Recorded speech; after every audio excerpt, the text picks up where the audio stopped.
की जनता हाथों हाथ खाली है, उसी की कड़ी में हम घोसी के लोग भी हैं। अपने मुख्य अतिथि जी, आपको बड़े भरोसे के साथ कहता हूँ, जात का नाता, बिरादरी का नाता, धर्म का नाता, मजहब का नाता सब कुछ टूट गया।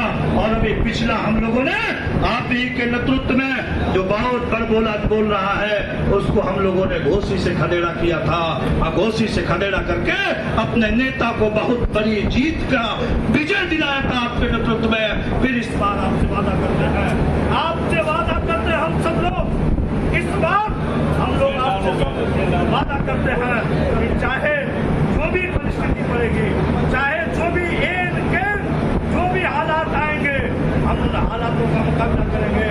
और इस दिल्ली की लोकसभा का घोसी का जो चुनाव है, इंडिया गठबंधन के पक्ष में हम लोग देने का काम करेंगे। इन्हीं बातों के बाद मैं एक बार पुनः आप हमारे मेहमान भी हैं, हमारे नेता भी हैं, आपका स्वागत करते हैं, अभिनंदन करते हैं, खैरमकदम करते हैं। यही बात करते हुए अपनी बात को विराम करता हूँ। जय हिंद।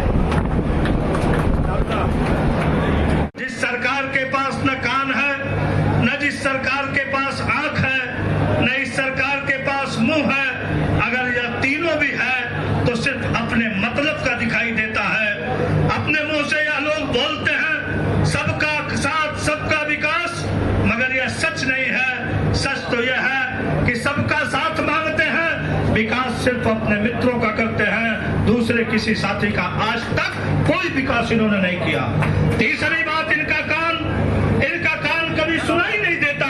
इनके कान से अगर सिर्फ सुनाई देता है तो इस देश के पूंजीपतियों की बात सुनाई देती है, इस देश के धन्ना सेठों की बात सुनाई देती है, इस देश के जो भ्रष्टाचारी लोग हैं उनकी बात उनके कानों तक जाती है, और उनकी बात सुनकर अपने हथियारों का इस्तेमाल करते हैं, और उसके बाद अपने खातों में पार्टी के नाम पे चंदा लेते हैं, और चंदा लेने के बाद उस कार्रवाई को बंद कर देते हैं। इसके कान तक यही जाती है। इनके आंख से कभी आज तक इस देश की महंगाई नहीं दिखाई दी, इनके आंख से कभी आज तक लाचारी बेचारी नहीं दिखाई दे। इनके आंख से सिर्फ एक ही चीज दिखाई देता है, ओट का पेट कैसे भरेगा।